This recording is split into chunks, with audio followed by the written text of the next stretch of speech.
कथा सुनना कि एकादशी का आपसे आपके बच्चे पूछेंगे मम्मी हम भगवान विष्णु का दर्शन करते हैं, हम राम जी का दर्शन करते हैं, हम कृष्ण भगवान का दर्शन करते हैं, हम भवानी माता का दर्शन करते हैं, हम शंकर जी का दर्शन करते हैं, हम सारे देवी देवताओं का दर्शन करते हैं, पर ये एकादशी माता तो कभी नजर ही नहीं आती। पूछेंगे कि नहीं पूछेंगे कि तुम जिस एकादशी का व्रत करते हो इनका जन्म कहां से हुआ, कहां जन्मी थी?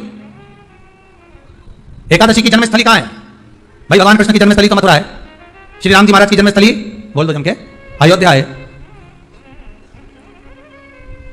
कोई आपसे पूछ ले कि एकादशी की जन्मस्थली कहां है तो आधे लोग तो बाल खुजाने में लग जाएंगे कि एकादशी आखिर पैदा कहां हुई थी, जन्म कहां लिया था, इसका जन्म हुआ कहां था, कहां जन्मी थी, इसका जन्मस्थल है कहां? और अगर मान लो जन्मस्थल एकादशी का है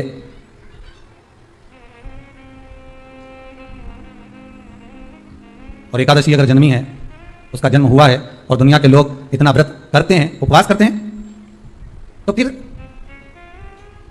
इसका जन्मस्थल कहां होगा? तो कहा इसका जो जन्मस्थल है वो बद्रीनाथ। कहां पर है? बद्रीनाथ। और उस बद्री विशाल में भी एक गुफा जिसका नाम है हेमवती। क्या नाम है? हेमवती। उस गुफा में एकादशी का जन्मस्थल है। बद्री विशाल में हेमवती गुफा जो 12 योजन अंदर प्रवेश करने जितनी, 12 योजन की गुफा के अंदर, हेमवती के अंदर एकादशी का प्रकट हुआ था, एकादशी का जन्म हुआ था। अब तो बता सकते हो ना कि कोई पूछे कि राम जी का जन्म अयोध्या में हुआ, भगवान कृष्ण का जन्म मथुरा में हुआ, और कोई पूछ ले आपका जन्म कहां हुआ था, हम कह सकते हैं सीहोर में हुआ हमारा। और आपसे कोई पूछे कहां हुए तो इंदौर में हुए कि देवास में हुए कि भोपाल में हुए कि मुंबई में हुए कि पुणे में हुए, आपका तो बता दोगे। पर बच्चे आपसे पूछ ले मम्मी तो इतनी एकादशी का व्रत करती है, एकादशी का तो व्रत करती है और सबको करा देती है कि बल्लभपुर की एकादशी करो, भले बकरी जैसे चलो पर एकादशी करो, और सबको एकादशी कराया। तो कोई पूछ ले कि एकादशी का जन्म कहां हुआ था तो आप कह सकते हो कि बद्री विशाल में, हेमावती में, बद्री विशाल के हेमवती गुफा के अंदर जो 12 योजन की गुफा है उस गुफा में एकादशी का जन्म हुआ। कब हुआ?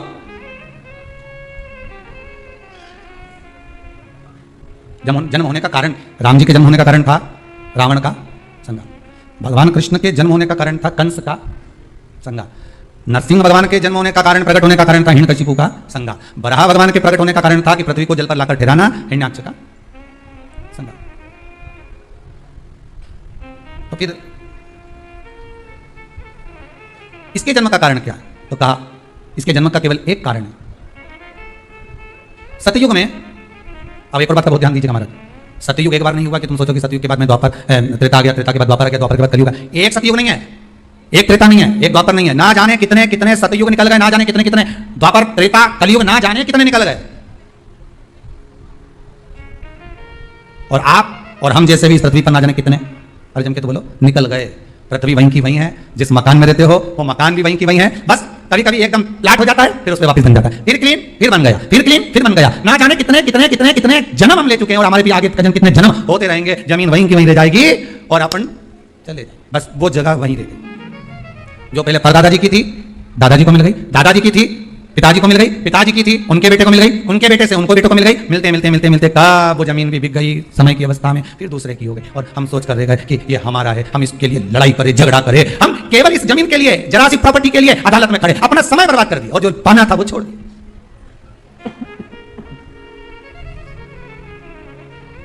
जो पाना था वो छोड़ दिया हमने। असली रजिस्ट्री तो ये शिव महापुराण की कथा है, जिसमें बैठकर आप 3 घंटा भगवान की भक्ति को जो धारण कर रहे हो, 3 घंटा जो भगवान की कथा को आप श्रवण कर रहे हो, 3 घंटा जो भगवान की भक्ति में आप डूबे हुए हो, 3 घंटा जो भगवत स्मरण में आप लगे हुए हो, बस यही असली रजिस्ट्री है, यही वहां काम आने वाली है। इसके सिवाय कुछ काम नहीं आएगा। धन दौलत माल खजाना सब पड़ा की पड़ा रह जाए, सब धरा की धरा ले गया। वो एक लाइन आप लोग स्मरण करते होंगे, सज धज के जिस दिन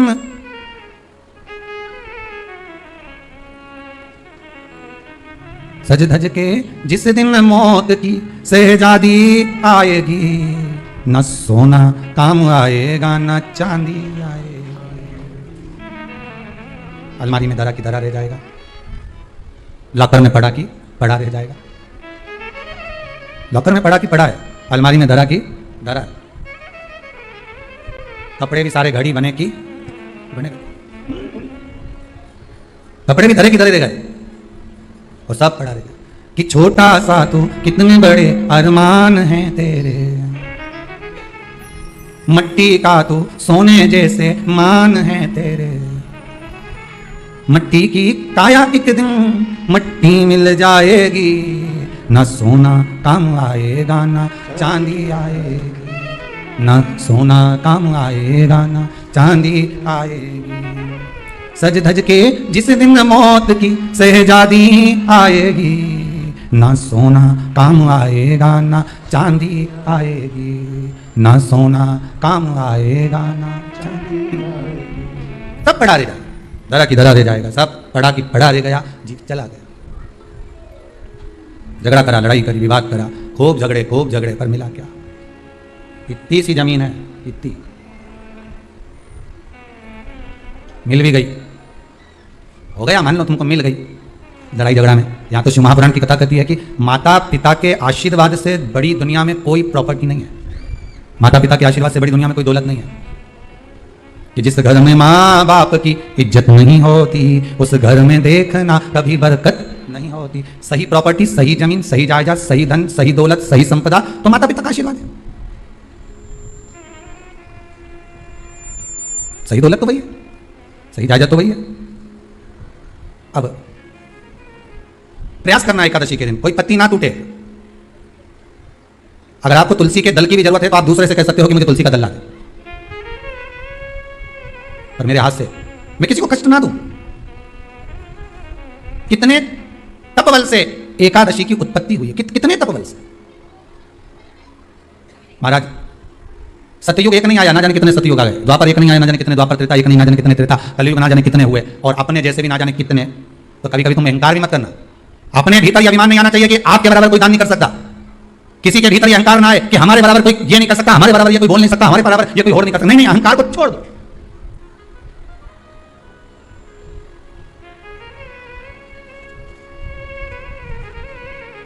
इस भारत की भूमि पर, इस भारत माता की गोद में अगर वीर भी जन्मे तो ढेर वीर जन्मे। सबसे पहला नियम एकादशी व्रत का, सबसे पहला नियम है कि आप जिस दिन व्रत करो उसके एक दिन पहले भक्ति का संचार इस हृदय में करो। भक्ति का संचार इस हृदय में कर लीजिए। जिस दिन आप व्रत करो, जैसे एकादशी का व्रत कर रहे हो तो दशमी के दिन शाम का समय जब आवे, रात्रि जब होने लगे, शाम का समय आवे और रात्रि का आप जब भोजन ग्रहण करो तो उस भोजन में कोई ऐसा पदार्थ ग्रहण मत करिए जिस पदार्थ के कारण आपकी एकादशी बिगड़ जाए। कोई बेकार भोजन में ग्रहण नहीं करना, श्रेष्ठ भोजन ग्रहण करिए दशमी के दिन। और एकादशी का दूसरा नियम बहुत ध्यान से सुनिएगा। जिस दिन आपकी एकादशी का व्रत हो उस दिन प्रयास करिएगा कि अपने हाथ से किसी भी वृक्ष की कोई पत्ती टूटे ना। अपने हाथ से किसी भी वृक्ष की, पौधे की, किसी भी वृक्ष की पत्ती अपने हाथ से ना टूटे। बहुत ध्यान दीजिएगा महाराज। एकादशी का यह दूसरा नियम है कि अपने हाथ से किसी पौधे की, किसी वृक्ष की, किसी डाली की कोई पत्ती टूटे ना, कोई पत्ती ना टूटे, इसका प्रयास करिएगा।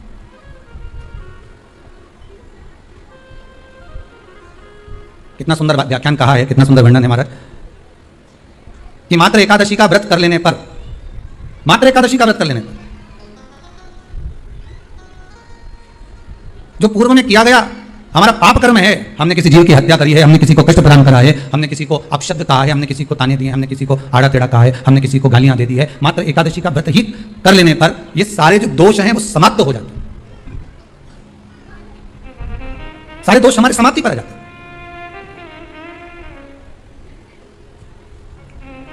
अब एक विचार करिएगा थोड़ा सा अपने मन में, अपने चित्त में, अपनी वृत्ति में एक बात उतारिएगा, एक अपने मन में एक बात उतार कर रखिएगा कि आप अपने पाप को, अपने पाप कर्म को जिस दिन क्षीण करने वाले हो, समाप्त करने वाले हो, अपने पाप को आप जिस दिन समाप्ति पर लेकर जा रहे हो तो उसके एक दिन पहले आपको प्रसन्नता होना चाहिए कि नहीं होना चाहिए कि कल मेरा पाप कटने वाला है, कल मेरा पाप समाप्त होने वाला है।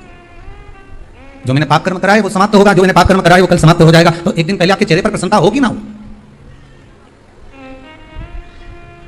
और चेहरे पर वो प्रसन्नता आपके आना चाहिए कि कल मेरा एकादशी का व्रत है, आज दशमी है, कल एकादशी का व्रत है, तो कल मेरी जब एकादशी का व्रत रहेगा तो मेरा ना जाने कितना कितना पाप, कितना कितना असत्य, कितना कितना झूठ, कितना कितना प्रपंच वो समाप्त हो जाएगा। इसमें मुझे प्रसन्नता हो, इसमें मुझे आनंद था। तो क्या कहा गया कि प्रयास करिएगा कि एकादशी के दिन कोई वृक्ष की, कोई डाली की, कोई कोपल की कोई पत्ती ना तोड़ी जाए। क्यों? तो कहा अगर उस पत्ती को हम तोड़ देते हैं, वृक्ष की पत्ती को या क्यारे में लगी हुई कोई डाली की पत्ती को हम तोड़ देते हैं तो एकादशी का पुण्य फल प्राप्त नहीं होता, एकादशी का कोई फल हमारे खाते में नहीं जाता, पुण्य फल प्राप्त। अब फिर वाले तुम चाहे तुमने मोदन खाया हो, चाहे तुमने फिर चिप्स खाई हो, चाहे तुमने फिर व्रत का कितना ही सामान खा गए और तुमने सोचा कि आज मेरी एकादशी है, तो फिर उसका कोई फल प्राप्त नहीं, उसका कोई सुख प्राप्त नहीं आपको, फिर उसका कोई आनंद प्राप्त नहीं आपको। फिर उसमें कोई आनंद की अनुभूति आपको नहीं मिल रही, फिर उसमें कोई फल की प्राप्ति आपको नहीं हो रही। आस्था चैनल के माध्यम से जितने भी एकादशी करने वाले हैं और चतुर्थी का व्रत करने वाले हैं, बहुत ध्यान से आपकी, अगर किसी लड़का लड़की का शादी होने के बाद अगर तलाक हो रहा है,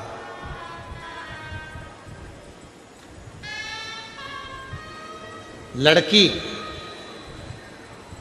और लड़के का यदि तलाक हो रहा है और दोनों का अगर कहीं ना कहीं थोड़ा बहुत भी स्नेह है और उसमें से अगर दो में से कोई एक ने भी ये ठान लिया कि मुझे तलाक नहीं चाहिए, मेरी धर्मपत्नी के साथ मुझे रहना है, या पत्नी ने ठान लिया कि मुझे मेरे पति के साथ रहना है, मुझे तलाक नहीं चाहिए, और पति तलाक लेना चाहता है किसी परिस्त्री के चक्कर में, किसी दूसरे के कहने पर, परिवार के कहने पर, या लड़की तलाक लेना चाहती है किसी दूसरे के चक्कर में, किसी परिवार के कहने पर या किसी अन्य व्यक्ति के कहने पर, और वो नहीं चाहता कि तलाक हो, लड़की नहीं चाहती कि तलाक हो, तो आज भी एक नियम है महाराज जी, आप अगर कर कर देखेंगे आके, अगर कोई परिचित में अगर किसी का तलाक हो रहा है, छूट रहा है, संबंध खत्म हो रहा है, तो आज भी महाराज श्री हरि और हर इन दोनों का साझा कर कर यदि नंदी से लेकर भगवान शंकर के शिवलिंग तक, नंदी से लेकर भगवान शंकर के शिवलिंग तक एक मौली, मौली को आप लोग क्या कहते हैं गुजरात में, वो मौली जो हाथ में बांधते हैं उसको क्या बोलते हैं गुजरात में, नाड़ा, लच्छा, मौली, जो लाल पीला धागा होता है ना जिसको हाथ में बांधते हैं पूजन के टाइम पर, तो वो लच्छा, वो नाड़ा, वो मौली जो है वो जो बांधने वाला है, नंदी का जो एक चरण खड़ा हुआ है, बाकी का चरण एक आगे का नीचे दबा हुआ है, पीछे का चरण भी दबा है, पर एक नंदी का चरण ऊपर है, उस चरण से लेकर भगवान शंकर के शिवलिंग तक एक सूत्र को बांधा जाए और उस सूत्र को 7 जगह पर बेलपत्र रखकर उठा लिया जाए, और उठाने के बाद में किसी भी बेलपत्र के वृक्ष के नीचे वो 7 बेलपत्र समर्पित कर कर वो धागा लेकर 7 परिक्रमा अगर बेलपत्र की करी जाए और जिससे संबंध टूट रहा है उसी से वापिस प्रेम बढ़ाया जाए, तो वो स्मरण कर कर अगर 7 परिक्रमा उस धागे के साथ में कर कर हाथ में अगर बांधा जाए, तो कितना भी दम लगा ले कोई व्यक्ति तलाक हो ही नहीं सकता। स्नेह बढ़ेगा ही, प्रेम बढ़ेगा ही, वो टूट नहीं सकता, उसको तोड़ा नहीं जा सकता। पर उसमें एक काम आपका भी चाहिए, आपकी वात्सल्यता, आपका प्रेम, आपकी करुणा और आपकी अच्छी सोच, अच्छे विचार, ये सब तो होगा, और साथ में अच्छे विचार होंगे, अच्छी सोच होगी, अच्छी करुणा होगी, अच्छी वात्सल्यता होगी, अच्छा स्नेह होगा, अच्छा प्रेम होगा, अच्छा मन होगा, तो ही तो सब श्रेष्ठ होगा, तभी तो श्रेष्ठ होगा। स्नेह को बढ़ाए, प्रेम को बढ़ाए। शिव कथा कह रही है, आप लोगों को मालूम है कि नहीं मालूम वो हमको नहीं पता, पर जब किसी शिवलिंग की प्राण प्रतिष्ठा होती है और सामने जो नंदी बैठता है, उस नंदी से शिवलिंग तक एक सूत्र जमीन के अंदर दबाया जाता है, जिसको सोमसूत्र भी कहते हैं। एक सोने का तार, चांदी का तार या तांबे का तार या पीतल का तार नंदी से लेकर शंकर भगवान के शिवलिंग तक उसको स्थापना के समय पर भूमि में उसको दबा दिया जाता है, शिव से नंदी तक के बीच, शिव नंदी। कई लोग पूछते हैं गुरुजी इस तार का इतना महत्व क्यों होता है, क्या कारण होता है कि इस तार को दबाया जाता है, इस सोमसूत्र को लगाया जाता है, आखिर इसका इतना महत्व क्यों होता है, क्या कारण है इसका? इसका कारण केवल एक होता है कि यदि मान लो कोई व्यक्ति शंकर भगवान के शिवलिंग में जाकर जल नहीं चढ़ा पाया, कोई शंकर जी के शिवलिंग तक नहीं पहुंच पाया, और मंदिर के बाहर से भी अगर वो निकल कर चले गया और उसके मन में कोई कामना आ गई तो वो नंदी के कानों में पड़ जाती है और नंदी उसको शंकर भगवान तक कह देते हैं और व्यक्ति का कार्य सफल होना प्रारंभ होता है। सूत्र की इतनी प्रधानता, सूत्र की इतनी महत्वता। बोल बम का नारा है, जम के बोलो जरा, बोल बम का नारा है श्री शिवाय।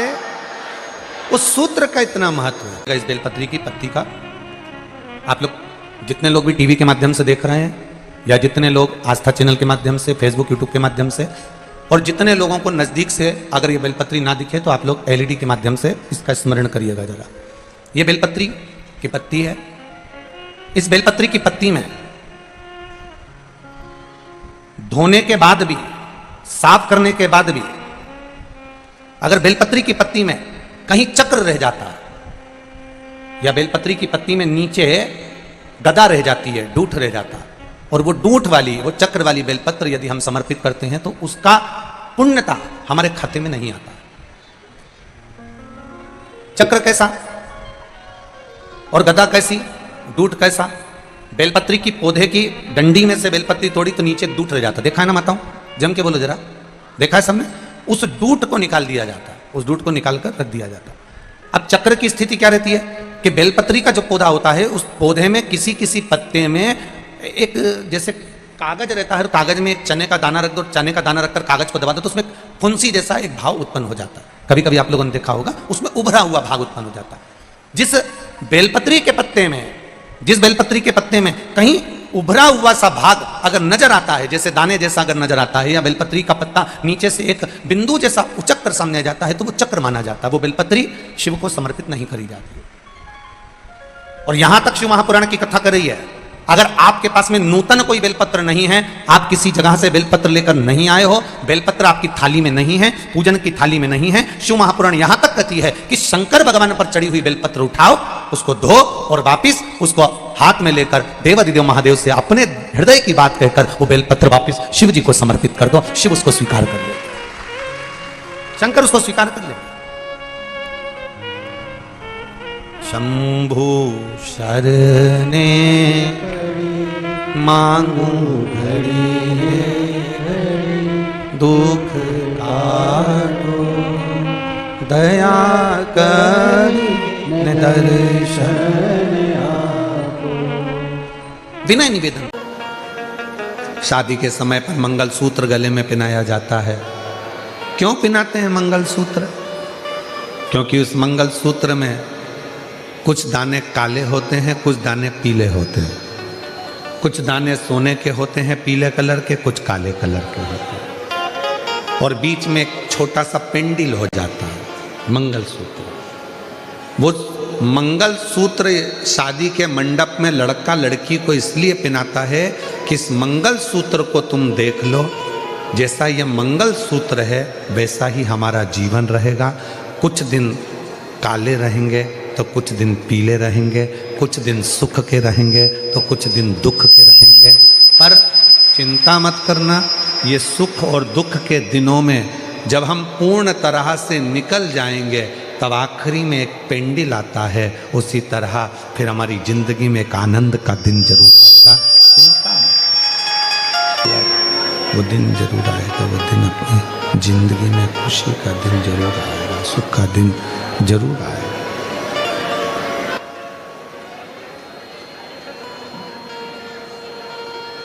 मंगलसूत्र हमें प्रेरणा दे रहा है, सुख और दुख आएंगे। जिंदगी है, कभी भी याद रखना, कोई महाराज तुमको मिल जाए और कह दे कि मैं तुम्हारी जिंदगी में दुख नहीं आने दूंगा, समझ लेना पक्का बेवकूफ बना रहा। तुमसे पैसे कमाना होंगे इसलिए वो कह रहा है कि तुम्हारी जिंदगी में दुख नहीं आने दो। भगवान राम जी की जिंदगी में दुख आया, इतने बड़े बड़े गुरु जी उनके थे। भगवान कृष्ण की जिंदगी में दुख आया, इतने बड़े बड़े गुरु जी उनकी जिंदगी में थे। माँ जानकी के पिताजी के यहाँ इतने बड़े बड़े गुरु जी थे, तो भी माँ जानकी की जिंदगी में दुख आया। तो कोई तुमसे कह दे कि मैं तुम्हारे जीवन में कभी तुम्हें दुख नहीं आने दूंगा, मैं तुम्हें ऐसी विद्या बता दूंगा कि तुम्हें तकलीफ नहीं आएगी, या मैं तुम्हारे को कहीं से गड़ा हुआ धन निकाल कर दे दूंगा, या मैं तुम्हारे लिए कोई ऐसा जादू फादू कर दूंगा। कहने में मत आना।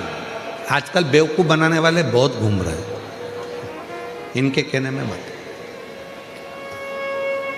अपना दुख अपने को काटना। अपने को छींक आई है, छींक आई तो पड़ोसी छींकेगा क्या? जम के बोलो, बच्चे छींकेंगे क्या? अपनी छींक अपन को छींकना। अपने को खांसी आई, अपने को खांसी। अभी हमारे गले में खराश आ रही थी और हम माइक बंद करके तुमको इशारे में बोले खराश लो, तो तुम्हारे खराशने से हमारा खराश बंद हो जाएगा क्या? अरे बोल, दो चंदन होते हैं। शिव महापुराण की कथा दोनों चंदन का वर्णन कर रही है। एक होता है हरि चंदन, एक होता है शिव चंदन। और दोनों चंदन बहुत कठिनता से नहीं बनते। पूर्ण समर्पण के साथ में ये दोनों चंदन का निर्माण होता है। हरि चंदन, तुलसी अपने आंगन में रहती है। तुलसी का पौधा जब सूख जाता है तो तुलसी की जो लकड़ी होती है उसको घिसकर पानी में भगवान को लगाया जाता है। वो चंदन हरि चंदन कहलाता है। और कोई बेलपत्र का वृक्ष जब सूख जाता है और उसकी जो लकड़ी होती है उस लकड़ी को घिसकर जो चंदन बनाया जाता है और शिव को लगाया जाता है, उसको शिव चंदन कहते हैं। और दोनों चंदन अपना अपना कार्य करते हैं।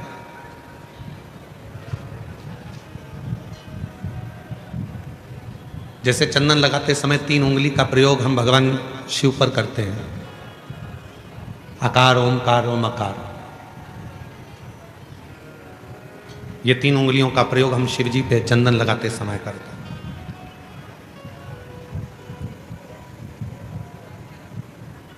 शिव चंदन एक ऐसा चंदन, जब कोई बेलपत्र की लकड़ी, कोई बेलपत्र का पेड़ जब सूखता है तो उसकी छोटे से लकड़ी को हम अपने घर में रखकर उसको घिसकर शिव जी को इन 3 उंगलियों से चंदन को लगाते हैं।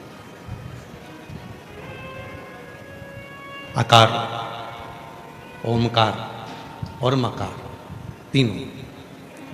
पर इन 3 उंगली को जब हम लगाते हैं और 3 उंगली से जब हम त्रिपुंड बाबा का लगाते हैं तो उसमें जो नीचे की उंगली है मकार, जो नीचे की रेखा है मकार, हम जब चंदन लगा रहे हैं तो नीचे की जो रेखा है, एक फोटो आया है,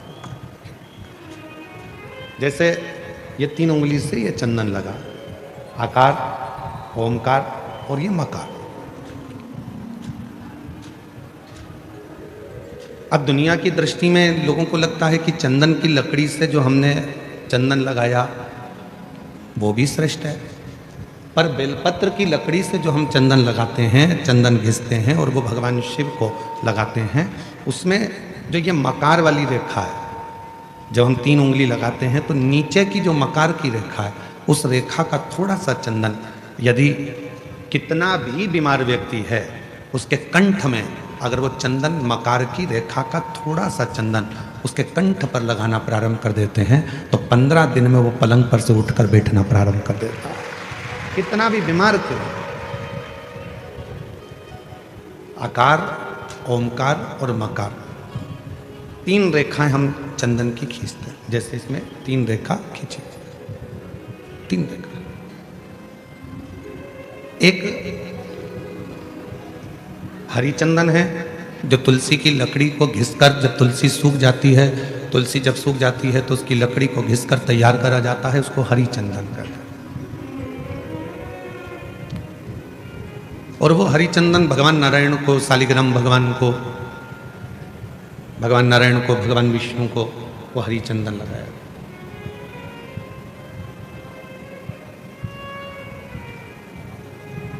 हरि चंदन का लेपन किया जाता है और वो हरि चंदन भी बड़ा काम का है महाराज। जब शालिग्राम भगवान को हरि चंदन लगाते हैं, हरि चंदन का लेपन करते हैं या एक बिंदी भी हरी चंदन की लगाते हैं, और यदि वो हरी चंदन का एक छोटा सा अंश मात्र भी हम लेकर आए, और जिसको दमे की शिकायत होती है, श्वास की शिकायत होती है, चढ़ने में चलते चलते हाँपड़ी भरा जाती है, हाँप भरा जाती है, डॉक्टर ने कह दिया कि फेफड़े 70%, 60%, 80% खराब हो गए हैं, काम नहीं कर रहे, उस व्यक्ति के हृदय पर, वक्ष स्थल पर यदि वो हरि चंदन का लेपन जो शालिग्राम भगवान पर, भगवान श्री हरि पर, राम जी पर, ठाकुर जी पर, कृष्ण पर, लड्डू गोपाल पर जो आपने किया है, उसको यदि हम लगाना चालू करते हैं तो उसको भी फिर चलने में तकलीफ नहीं आती और फेफड़े उसके काम करना प्रारंभ कर देते हैं। वो हरि चंदन की भी एक प्रथा। तो दो चंदन, एक हरि चंदन, एक शिव चंदन। जम के बोलेंगे सभी लोग, हरि चंदन काय से बनता है? तुलसी की लकड़ी से। और शिव चंदन काय से बनता है? बेलपत्र जो सूख जाता है, लकड़ी जो सूख जाती है उसके। दोनों कारगर।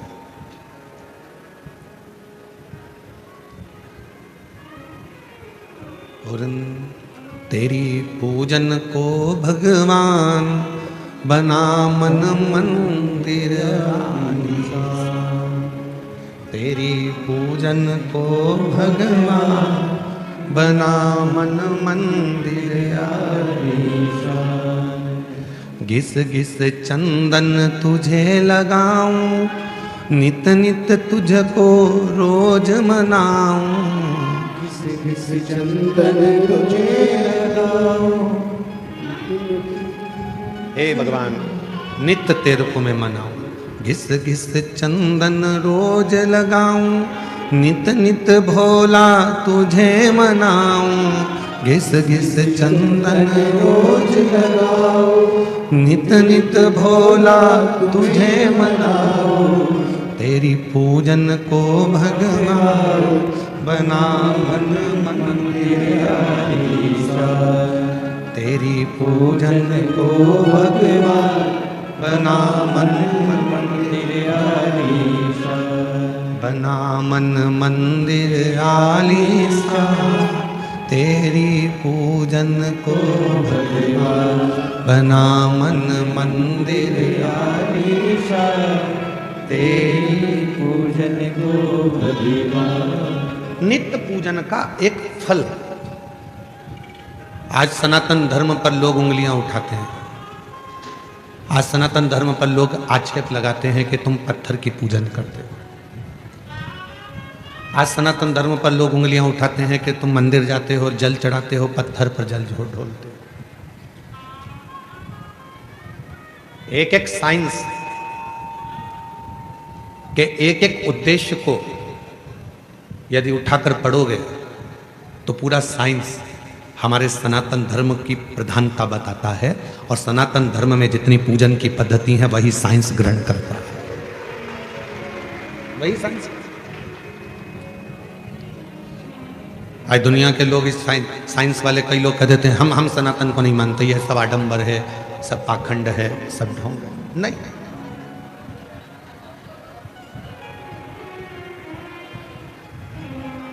एक समय ऐसा भी आता है डॉक्टर पूरा इलाज करता है, सारी दवाइयां देता है, सब कुछ करता है, और आखिरी में डॉक्टर भी कह देता है कि मैं पूरी कोशिश कर रहा हूं, अब उसके हाथ में। मतलब डॉक्टर को भी मालूम है कि एक डॉक्टर और बैठा है, वो काल अधिपति महाकाल कहीं ना कहीं बैठकर इस कार्य को कर रहा है। एक और बैठा, कोई संभालने वाला एक और बैठा है। शिव कथा कर रहे हैं। कल कथा में कहा था कि दुनिया में किसी की सामर्थ्यता नहीं है कि कोई तुम्हारा बुरा कर दे, अपना बुरा हम खुद कर रहे हैं, कोई दूसरा बुरा नहीं कर सकता।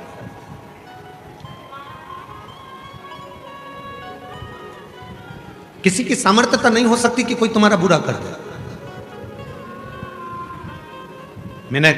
हमने अपनी व्यासपीठ में भी कई बार देखा है, कई माताएं बहुत परेशान हो जाती हैं तो घर में झगड़ा करते करते, जब सास से झगड़ा होता है, ननद से झगड़ा होता है, परिवार में झगड़ा होता है, तो वो झगड़े में कह देती है ऐसी जिंदगी मेरी भगवान ना जाने क्यों पैदा कर दिया, मुझे तो भगवान मार दे तो अच्छा। मतलब तू अपने आप को कोस रही है, और दिन भर में एक बार सरस्वती मुख से निकलती है तो हो सकता है कि वो तेरा बुरा होना उसी दिन से चालू हो गया।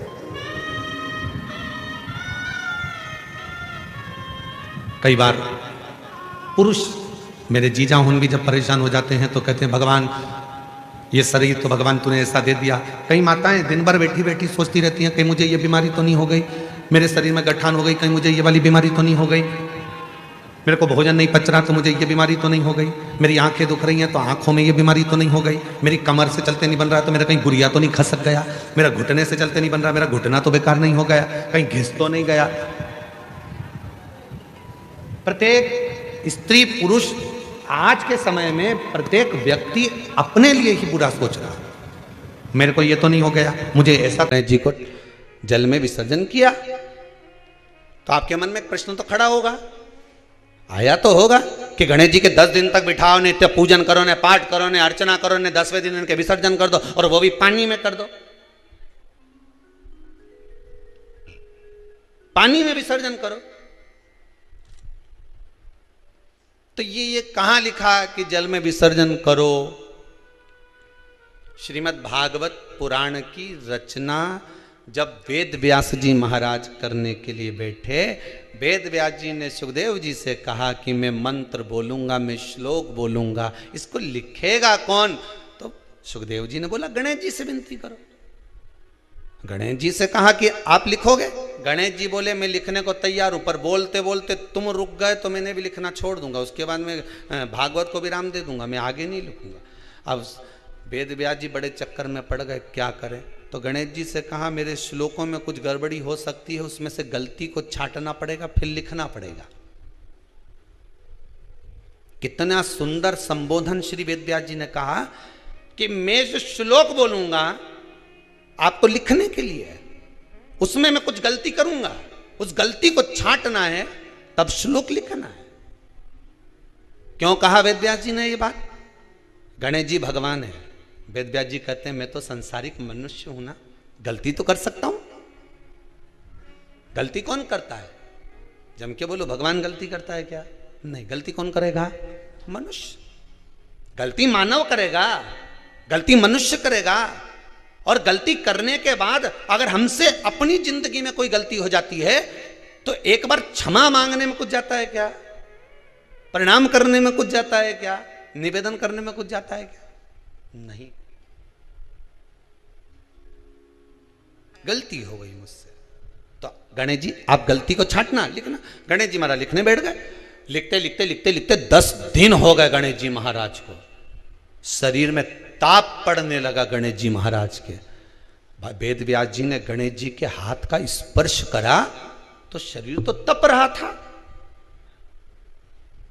वेद व्यास जी ने वहीं पर श्रीमद् भागवत के श्लोकों को विराम दे दिया, अब नहीं बोले। गणेश जी लिखते लिखते लिखते लिखते लिखते लिखते थक गए, ताप पड़ गया, शरीर गर्म हो गया। वेद व्यास जी ने कब करूं क्या, 10 दिन से लिख रहे हैं और शरीर पर ताप पड़ रहा है, करा क्या जाए। उन्होंने गणेश जी का हाथ पकड़ा, उठाया और कहा चलो प्रभु हमारे साथ में। वेद व्यास जी गणेश जी को ले गए और ले जाकर शीतल जल में श्री गणेश जी महाराज को बिठा दिया। गणेश जी को पानी के अंदर उनको विराजमान कर दिया कि अब आप ताप को थोड़ा ठंडा कर लीजिए। शीतल जल में बिठाया। उस दिन से नियम हो गया कि 10 दिन गणेश जी बैठते हैं और फिर उनका विसर्जन होता है पानी के अंदर, जल के अंदर, शरीर का ताप मिट जाए। तो गणेश जी ने वचन दिया है वेद व्यास जी महाराज को, आपने मेरे ताप को मिटाने के लिए मुझे जल में बिठाया है। जो मुझे जल में विसर्जन करेगा मेरा ताप तो मिटेगा ही, साथ में जो मुझे जल में विसर्जन करेगा उसके जीवन के भी ताप को मैं मिटा दूंगा, उसके जीवन के ताप को मैं। वाणी ऐसी बोलिए जो मन का आपा हो, जो मन का आपा को, ऐसी वाणी होना चाहिए। हृदय से बोलो, प्रेम से बोलो, स्नेह वश बोलो। श्री शिवाय नमस्ते।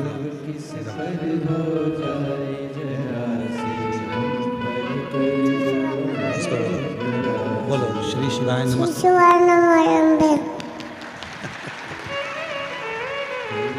फिर से बोलो एक बार। शिवाय नमः। श्री शिवाय नमस्तुभ्यं। शिवाय नमः।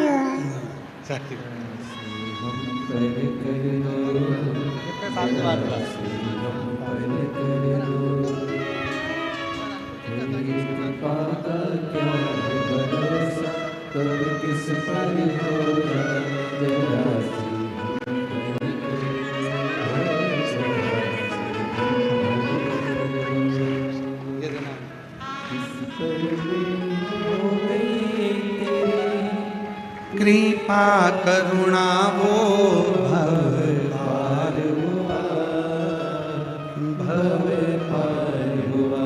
पापी हो चाहे जितना उसका भी बाबा उद्धार हुआ। गिद्ध अजामिल गणिका जैसे तेरे मन को जरा सी हम पर कर दो, जरा सी हम पर कर दो। इसीलिए शिव कथा बार बार कहती है। संसार किसी का घर नहीं, कब निकले प्राण मालूम नहीं। मीठो मीठो बोल थारो काई बिगड़े, शिव नाम बोल थारो काई बिगड़े। ओ मीठो मीठो बोल थारो काई बिगड़े, शिव नाम बोल थारो काई बिगड़े। मीठो मीठो बोल थारो काई बिगड़े, शिव नाम बोल थारो काई बिगड़े। मीठो मीठो बोल थारो काई बिगड़े, शिव नाम बोल थारो काई बिगड़े। काई बिगड़े रे थारो काई बिगड़े, काई बिगड़े रे थारो काई बिगड़े। ओ काई बिगड़े रे थारो काई बिगड़े, काई बिगड़े रे थारो काई बिगड़े। ओ मीठो मीठो बोल थारो काई बिगड़े, शिव नाम बोल थारो काई बिगड़े। ओ मीठो मीठो बोल थारो काई बिगड़े। दोनों हाथों से ताली सेवा देते बड़े प्रेम से।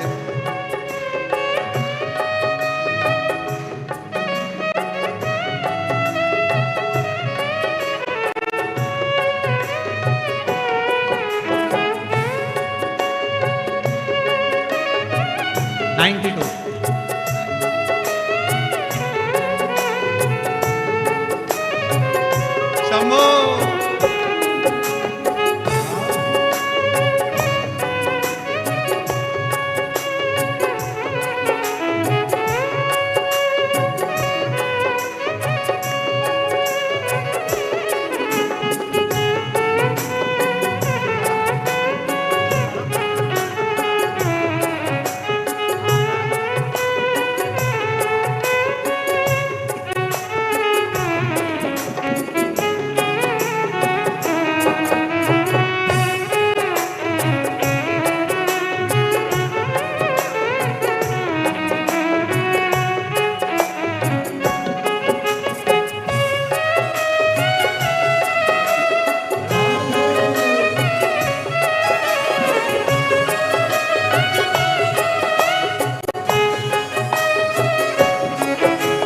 सोच समझ ले स्वार्थो ये संसार, लाख जतन कर छूटे घर परिवार। सोच समझ ले स्वार्थो ये संसार, लाख जतन कर छूटे घर परिवार। तू जान ले पहचान ले, तू जान ले पहचान ले। संसार किसी का घर नहीं, कब निकले प्राण मालूम नहीं। मिठ मिठ बोल थारो काय बिगड़े, काय बिगड़े थारो काय बिगड़े। मिठ मिठ बोल थारो काय बिगड़े, काय बिगड़े थारो काय बिगड़े।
ज्योति जगाएगा, कर्मों से वो मुक्ति पाएगा।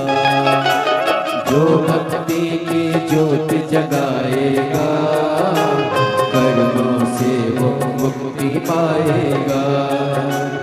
जो भक्ति की ज्योति जगाएगा, कर्मों से वो मुक्ति पाएगा। जो भक्ति की ज्योति जगाएगा, कर्मों से वो मुक्ति पाएगा। तू जान ले पहचान ले, तू जान ले पहचान ले। संसार किसी का घर नहीं, कब निकले प्राण मालूम नहीं। मिठ मिठ बोलता रो काय बिगड़े, काय बिगड़े थारो काय बिगड़े। मिठ मिठ बोलता रो काय बिगड़े, काय बिगड़े थारे काय बिगड़े।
भोले की है महिमा अपरंपार, दौलत नैया की है जो पतवार।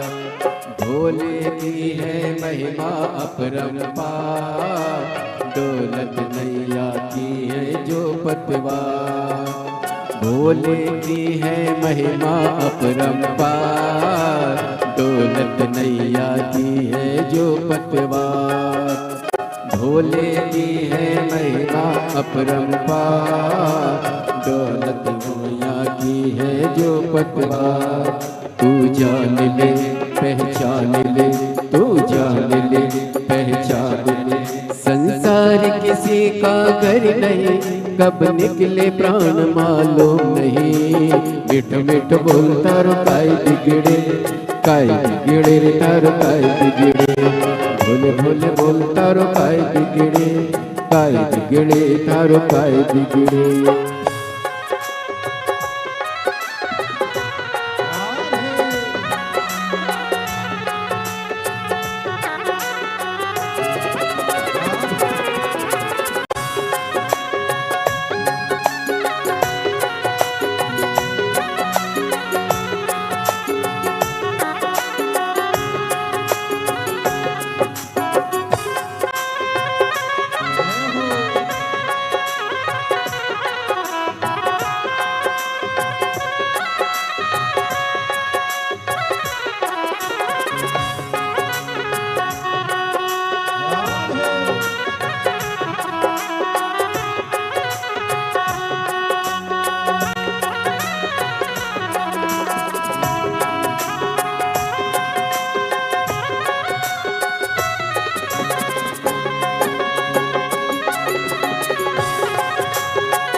गुरुवर ये कहते हैं बारंबार, तब संयम है जीवन का आधार।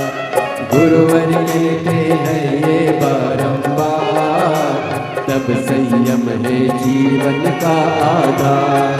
तू जान ले पहचान ले, तू जान ले पहचान ले, किसी का घर नहीं, कब निकले प्राण मालूम नहीं।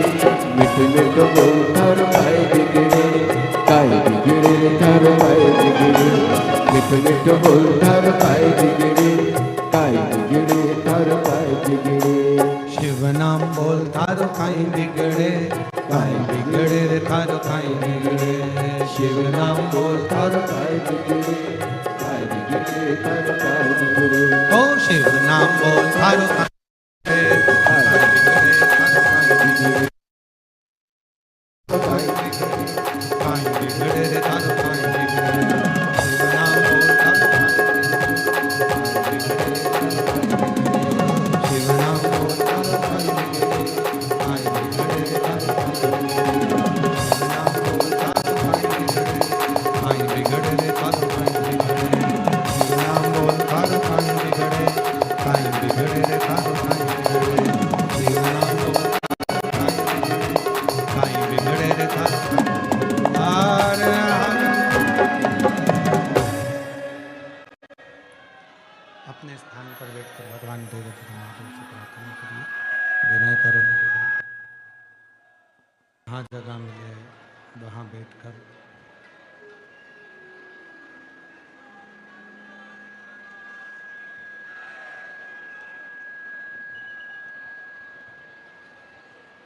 बाबा देव अधिदेव महादेव से प्रार्थना करेंगे, विनय करेंगे, निवेदन करेंगे। जहाँ जगह मिले वहाँ बैठकर बाबा को अपने मन का भाव कहो, निवेदन करो, विनती करो, विनय करो। ये कथा जो भुसावल में चल रही है 10 से 16 मार्च दोपहर में 2 बजे से 5 बजे तक,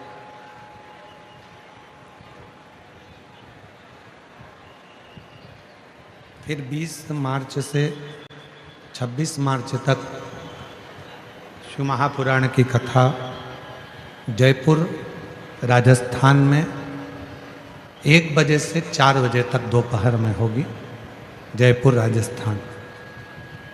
30 मार्च से 5 अप्रैल तक आरणी यवतमाल में शिव महापुराण की कथा रहेगी। 8 अप्रैल से 14 अप्रैल भीलवाड़ा राजस्थान में शिव महापुराण की कथा रहेगी। 17 अप्रैल से 23 अप्रैल तक दिल्ली में शिव महापुराण की कथा रहेगी। प्रेषक लोग बाबा से अपने मन का भाव कहेंगे, प्रार्थना करेंगे, विनय करेंगे, निवेदन करेंगे। जहाँ जहाँ जगह मिले वहाँ बैठकर बाबा को अपने मन का भाव कहिए, प्रार्थना करिए, निवेदन करिए। सभी लोग साथ में बोलें, प्रार्थना करें, विनय करें, निवेदन करें।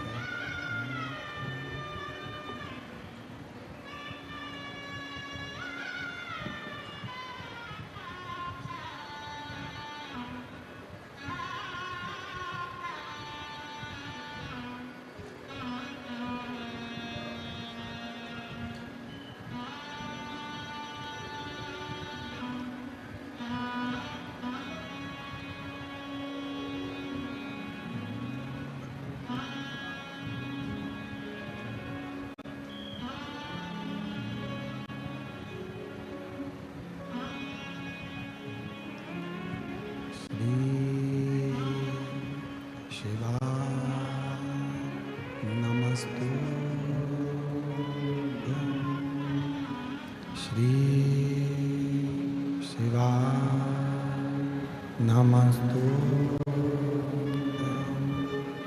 श्री शिवाय नमस्तुभ्यं, श्री शिवाय नमस्तुभ्यं, श्री शिवाय नमस्तुभ्यं। भोला सद्गुरु के कारण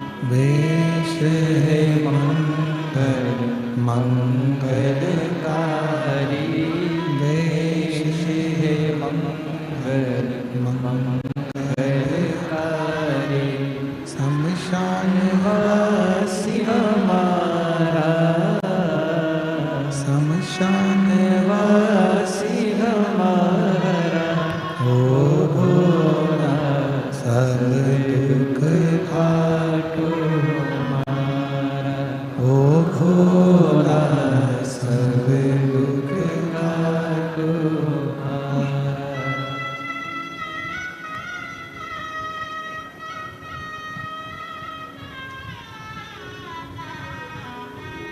ईमानदारी से बोलना। यहाँ जितने बैठे हो तुम्हारे मन पर हाथ रख कर बोलना। तुम सवेरे सवेरे पाठ करने बैठते हो तो भी तुम्हारे मन में उलझन रहती है, हनुमान जी का मंत्र पढ़ो कि राम जी का पढ़ो। कई कई इतने चतुर हैं कि माला लेके बैठते हैं तो दो चार देवता की माला एक साथ पढ़ लेते हैं। गणेश जी नमः, गणेश जी नमः, राम राम राम राम राम, श्री कृष्ण शरणम मम, श्री कृष्ण शरणम मम, राम कृष्ण हरि, राम कृष्ण हरि, राम कृष्ण हरि, विठोबा विठोबा विठोबा, विठ्ठल विठ्ठल विठ्ठल। सप्तश्रृंगी माता माता माता, देवी देवी देवी देवी देवी देवी देवी देवी। और बचा था तो कोई और मंत्र मिल जाए तो वो भी फिर पढ़ते। हनुमान जी का पढ़ लिया, राम जी का पढ़ लिया, ये पढ़ लिया, वो पढ़ लिया, सब पढ़ लिया, फिर भी मन स्थिर नहीं है। क्यों? क्योंकि हमने देवताओं में विभाजन करा। हम सोचते हैं हनुमान जी अलग है, हम सोचते हैं राम जी अलग है, हम सोचते हैं कृष्ण अलग है, हम सोचते हैं हरि विठ्ठल अलग है, हम सोचते हैं संत एकनाथ जी अलग है, हम सोचते हैं संत नामदेव जी अलग है, हम सोचते हैं संत तुकाराम जी अलग है, हम सोचते हैं मुक्ताबाई अलग है, हम सोचते हैं श्री गजानन महाराज अलग है, हम सोचते हैं धुनी वाले दादा अलग है। पर शिव महापुराण की कथा कथी है सारे देवताओं के लिए। शिव महापुराण की कथा कथी है जब शंकर जी का अभिषेक होता है, उसके ऊपर हंडा रखाता है, हंडे में से एक एक बूंद पानी नीचे गिरता है। 3 टेकी है, ब्रह्मा विष्णु और महेश, एक एक बूंद पानी नीचे गिर रहा है। वो बता रहा है कि संपूर्ण ब्रह्मांड में जितने देवता, जितने संत, जितने साधु, जितने सन्यासी, जितने तपस्वी, जितने साधक, जितने उपासक, सब एक है। तुम एक को भजोगे सबको प्राप्त हो जाए।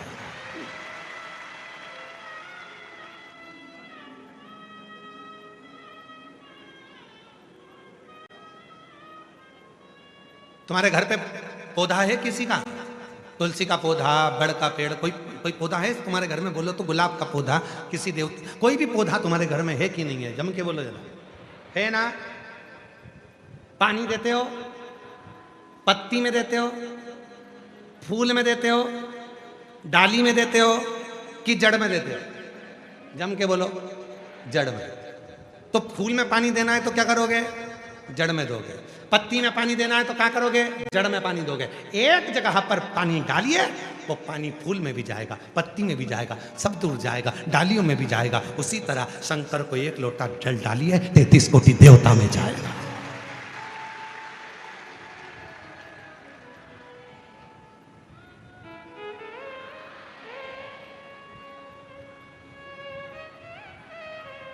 एक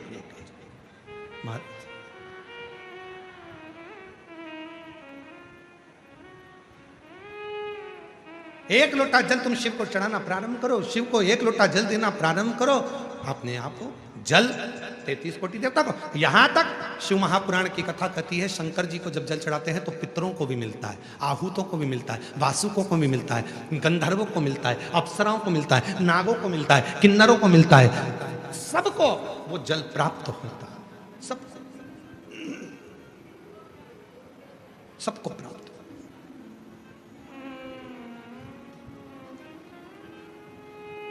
सबको मिलेगा।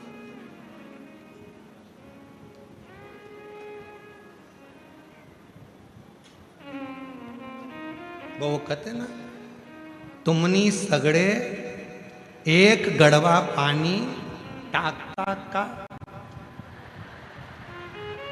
सब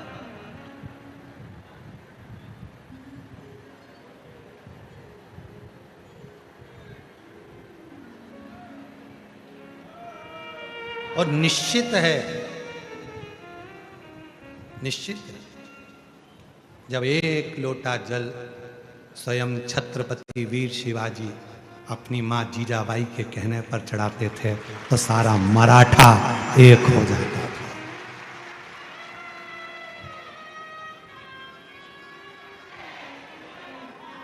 एक मराठा लाख मराठा, एक मराठा लाख मराठा के बराबर होता है, एक। और भगवान देवाधिदेव महादेव की आराधना साधना, छत्रपति वीर शिवाजी अपनी जीजाबाई के साथ में जब जाते थे बाल्यावस्था में, माँ उनके हाथ में एक लोटा जल पकड़ाकर छत्रपति वीर शिवाजी को आगे कर कर कहती थी, शिवा जल चल।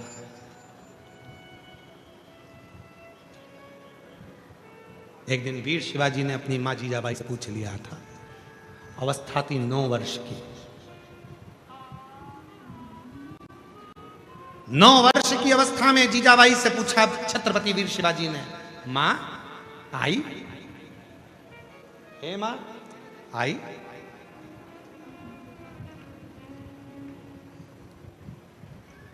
शिव को हम जब जल चढ़ाते हैं तो शिव हमको क्या देते हैं? छत्रपति वीर शिवाजी ने अपनी मां से पूछा, शिव हमें क्या देते हैं? तो जीजाबाई ने कहा छत्रपति वीर शिवाजी से कि शिवा, शिव सहन करने की शक्ति देते हैं, और जिसमें सहन करने की शक्ति आ जाती है वही कुर्सी पर बैठकर राज्य कर सकता है।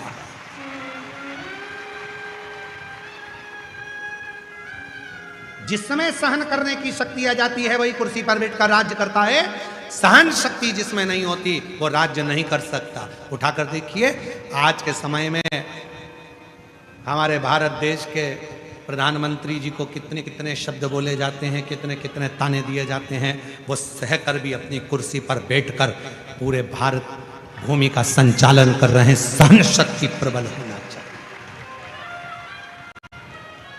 कितनी सहन शक्ति हो। आज संतों को, साधुओं को, तपस्वियों को, साधकों को, उपासकों को, संतों को, किसको किसको नहीं अपशब्द कहे?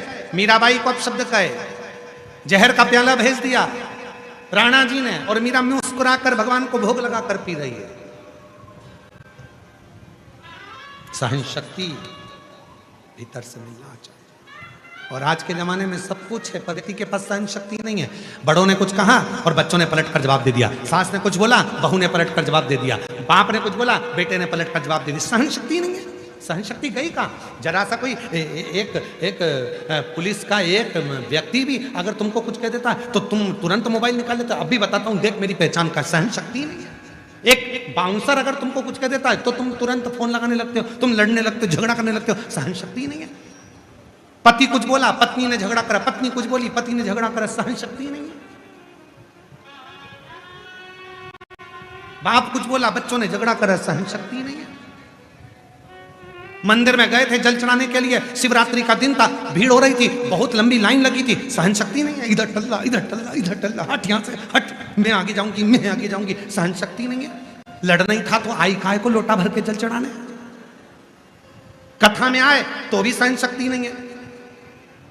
मैं कल जहां बैठी थी वहीं बैठूंगी, जा जा जा कर ले, मैं तो यहीं बैठूंगी, जा। उठाने वाले उठा रहे, देखो उधर सरक जाओ, थोड़ा सा उधर बैठ जाओ, ये बूढ़ी है, पाँव में तकलीफ है, बैठ जाएगी, उधर बैठ, नहीं बैठूंगी, जा। क्या कर लेगा? सिर पे पल्लू लिया, और ज्यादा बोलेगा तो अब भी उठाया मोबाइल। भेरू सिंह को देखना,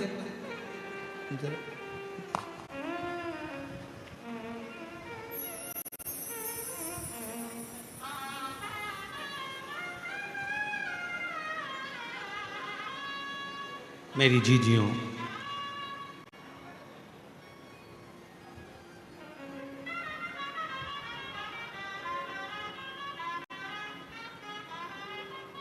माजा, आई, भागिनी, मेरी जीजियों, मेरी माताओं, आप निवेदन है, सहनशीलता थोड़ा अपने भीतर रखो। सहनशीलता।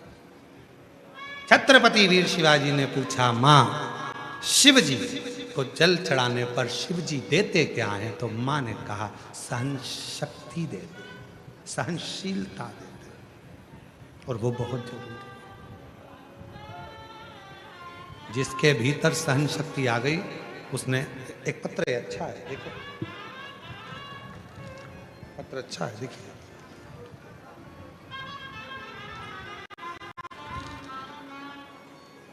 मैं कल्पेश दीपक बाविस्कर, तहसील अमलनेर, जिला जलगांव, महाराष्ट्र से आया हूं।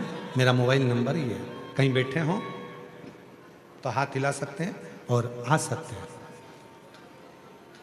कल्पेश दीपक बाविस्कर, तहसील अमलनेर, जिला जलगांव, महाराष्ट्र से हूं। मेरा मोबाइल नंबर ये है। गुरुदेव, मैं सीए फाइनल की परीक्षा 2025 से दे रहा था, 2 बार फेल हुआ, हिम्मत हार गया। तब सोच लिया कि अब एग्जाम नहीं देना है। फिर किसी ने कहा कि वो सीहोर वाला बाबा कथा करता है, अगर उसकी कथा सुनो हिम्मत आएगी और मन करेगा वापिस एग्जाम देने का।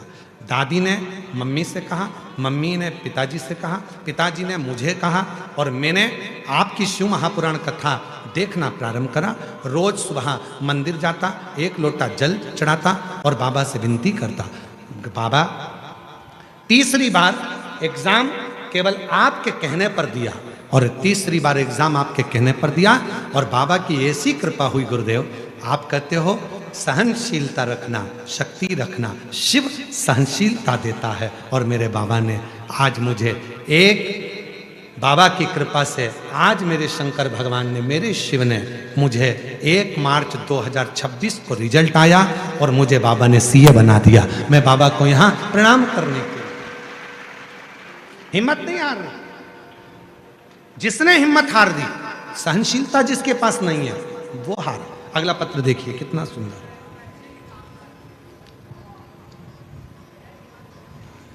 मेरा नाम पूर्णिमा संतोष कुमार पटेल है। मैं सूरत गुजरात से आई हूं। मैं सालासर बालाजी में हनुमान धाम की कथा थी, तब से कथा सुनती हूं। गुरुजी, मेरे पति की उम्र 51 साल हो गई और उनकी नौकरी नहीं थी। एक दिन मेरे पति ने मुझसे शर्त लगा ली कि सीहोर वाला बाबा कहता है कि जो मांगो वो मिलता है, तो क्या मुझे नौकरी दे सकता है? तो मैंने मेरे पति से कहा, तुम 1 लोटा जल चढ़ाना प्रारंभ करो, मेहनत करना प्रारंभ करो, तो तुम्हारी भी नौकरी लगेगी। बाबा, मेरे पति ने कभी जिंदगी में नहीं सोचा था कि मेरे पति की नौकरी इतनी अच्छी कंपनी में लग जाएगी और बाबा की कृपा से 51 साल की उम्र में,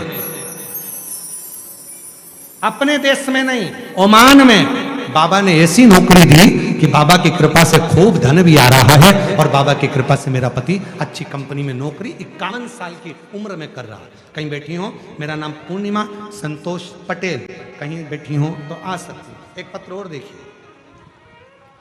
मैं जया शशिकांत ठाकरे, गांव चोखड़ है कि चोरवड़ है?